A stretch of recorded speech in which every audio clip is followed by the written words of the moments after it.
les équipes, en commençant par le Racing Club de Lens, bien sûr, sans la dévoiler tout de suite.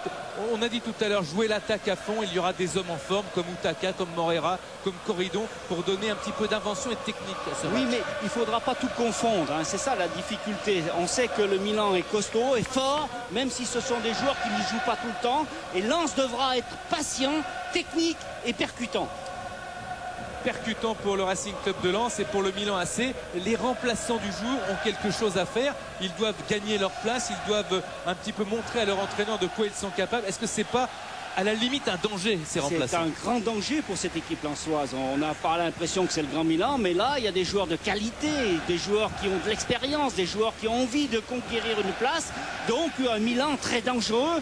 C'est aux Lensois d'imposer son jeu, d'entrer pour bien faire comprendre à cette équipe de Milan qu'il n'y aura pas de place pour eux. Alors, la composition de l'équipe de Lens, classique, voilà. Classique, avec bien entendu Varmus dans les buts, 4 défenseurs, Koulibaly, Bak, Song, Cyril Roll, et puis un milieu bien fourni, Corridon, Bouba Diop, Keita, Sibierski qui viendra soutenir Morera et Utaka. Et donc une belle attaque, une belle équipe de Lens. Oui, et puis pour le Milan AC, Shevchenko, Thomasson, on les a vus devant, ça sera dangereux.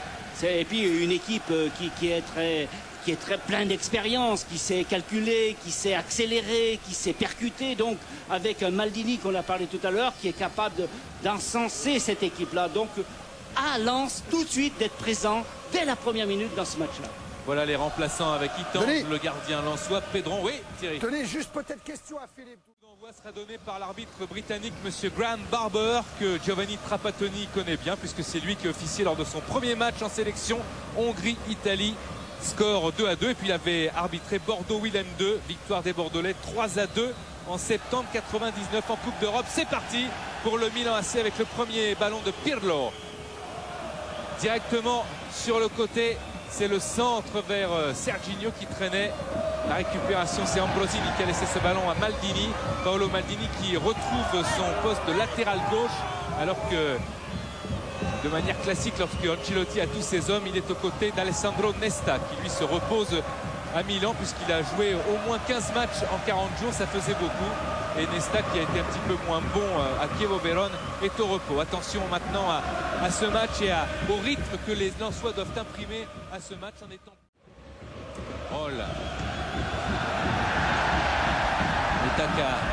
Utaka devant Larsen. John Utaka pour le centre. Deuxième poteau, il n'y avait personne. Ça, c'est une très belle attaque. C'est une très belle attaque, Denis. On peut dire que c'est vraiment ce qu'il faut faire. C'est être très précis sur le plan technique et surtout réagir sur les débordements.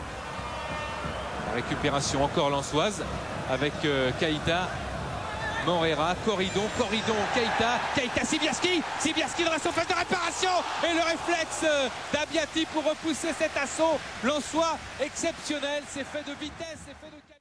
Monsieur Barber qui était bien placé, Corridon, Charles-Édouard Corridon dans la profondeur sur Utaka, le retour de Costa Curta. Il n'est pas sorti. Corridon pour la fin de centre. Le centre maintenant au retrait. Ouais, peut-être le pénalty dans monsieur Barber avec ce ballon qui se lève. Voilà. Pirlo, il a effacé, il centre. Ouais. Et but pour le Milan AC. Ça c'est... Ah, c'est terrible. Ricochet. Andriy Shevchenko après la tête de Thomasson qui met son deuxième but consécutif. Il avait marqué contre le Chievo Vérone. On l'a vu, son but en championnat. Terrible coup du sort pour le Racing Club de Lens. Mais on le sentait, c'était une prémonition. Et c'est peut-être là, maintenant, que Lens va jouer. Oui, tout à fait. Il va peut-être se sentir libéré. Mais on voit, c'est Thomasson qui est en train de dévier le ballon. Et c'est Shevchenko qui jaillit au deuxième poteau et qui met ce ballon au fond du filet. Sibierski. Ah non, c'est à côté. Oh, la tête d'Utaka. Que c'était bien joué. Juste à côté, là aussi, il y avait comme du ricochet dans l'air. Et voilà, très bonne déviation. Je pense que Abiati est battu. C'est une magnifique tête. Violent à chaque fois, voilà. Très loin, Utaka qui emmène cette balle, il se revient sur lui-même, le centre. Oui, formidable. Quelle action de Daniel Morera. Quelle action et quelle feinte de Utaka. Fantastique. C'est le duo inné qui avait fait mal à la Corogne là-bas en Espagne avant de s'incliner. L'égalisation lensoise au plus bon moment. On n'y croyait plus, Denis. On n'y croyait plus. Il fallait jouer chez eux. Cinquième but en Ligue des Champions aimé pour Daniel Moreira. Quelle intelligence et quel sang-froid de Daniel Moreira sur ce magnifique centre de Utaka. Voilà, déposé magnifiquement dans le coin gauche d'Abbiati. Bali et Moreira avec la récupération de Sibierski pour Daniel Moreira. Ambrosini est sur son côté. Daniel Moreira encore. Moreira qui porte ce ballon vers Sibierski. Oh, bien joué. Ah oui, il a éliminé parfaitement Sibierski. Il faut essayer de conclure avec dans l'espace Utaka. Utaka encore. Oh, que c'était bien joué. Ah, c'était bien joué, Denis. C'est pas fini avec Corridon, le pressing sur Elbeck. Voilà ce qu'il faut faire, il faut continuer. Utaka continue. Oui, Et c'est le but. Et c'est le but de la délivrance pour John Utaka et le Racing Club de Lens qui mène maintenant sur le score de 2-1 grâce à ce pressing qu'on recherchait depuis les premières minutes. Le pressing a existé. Le but est marqué par John Utaka. Elbeck est surpris par l'agressivité d'Utaka qui va glisser le ballon avec beaucoup de précision. Il fallait quand même le retour de Costa Curta, je crois. Oui, c'est lui qui la met au fond, Alessandro Costa Curta. Mais s'il n'est pas là, elle y va de toute façon dans les buts d'Abbiati.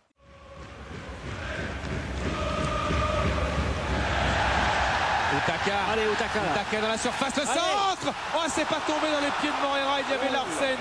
Sibierski était plus en retrait que Moreira et Utaka a voulu jouer très rapide. Colli.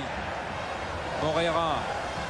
Corridon qui s'arrache pour protéger cette balle, pour faire sa passe à Colli. Encore Ferdinand Colli. C'est Keita qui doit errer de l'autre côté. Voilà. Ce qu'il a fait avec Il y a de Cyril l'agressivité là. Sibierski. Roll. Encore Sibierski pour Roll, c'est magnifique. Magnifique montée de Cyril Roll. Roll encore et là, c'est le pied avec ce coup franc en faveur du Racing Club de Lens pour ce pied en avant de Larsen. Monter ce ballon. Corridon qui se précipite. Oui. Il a été poussé. C'est un coup franc. Très bien, c'est fini. C'est fini. 8 secondes tant Allez. que l'arbitre n'a pas sifflé, mais attention, justement ça ne va pas tarder alors que Daniel Moreira a été élu homme du match pour ce Racing Club de Lens Milan. Daniel Moreira sur le banc à côté de Stéphane Pedron et de Dagui Bakary et de Itange, le gardien remplaçant de Guillaume Varmus. Rigobert Song, le public est debout. Le Racing Club de Lens qui tient sa victoire. Song qui va frapper ce coup franc. Song encore qui va donner ce ballon loin devant. Il faut le rendre quasiment pour les 5 dernières secondes avec Kaladze qui est lobé. Et c'est fini. Costa Curta. Ah non, c'est une faute, c'est une faute. Costa Curta encore avec Larsen. Larsen, monsieur Barber, engagé. C'est fini. C'est terminé. Le Racing Club de Lens qui l'emporte sur le Milan sur le score de 2-1. Et on a vu une belle image aussi. On la retrouvera, c'est celle de Guillaume Varmus avec Colli. Tout le groupe lensois qui est récompensé de ses efforts. Et la joie du banc, Michel Etor, Joël Muller qui remercie ce public qui l'a aidé, Daniel Moreira, le sourire de Moreira, car le Racing Club de Lens de toute façon aura aimé le sentiment très important du devoir accompli. Oui, tout à fait. Et puis à travers ce match-là, on a vu toujours ces deux phases et ces deux visages du Racing de Lens. Mais on peut dire que ce soir, Lens a frôlé vraiment la catastrophe parce qu'on a vu une équipe de Milan qui a été très ambitieuse, très autoritaire. Et heureusement, il y a eu cette percussion et ce réalisme lensois.